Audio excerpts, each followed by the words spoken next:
Hello guys, आज चाहिँ दिदीले होइन मिठो चिज बनाउँदै हुनुहुन्छ क्या, मिठो होइन। युट्युबमा भ्लग हाले चाहिँ क्रिसमसको हेर्नु होइन। अनि यहाँ हेर्नु न, टक्क दिदीले होइन पुरा आफ्नो भिडियो सुट पनि हान्नुभएको छ। त्यसपछि टक्क पकाउनु भयो। खै चटनी, वाउ चटनी।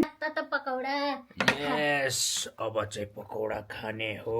हेर पकौडा के हो? प्याज पकौडा, यस पकौडा, भान्टा पकौडा, पकौडा, अन्डा पकौडा। वरी अन्डा पकौडा ए त्यही त। चटनी।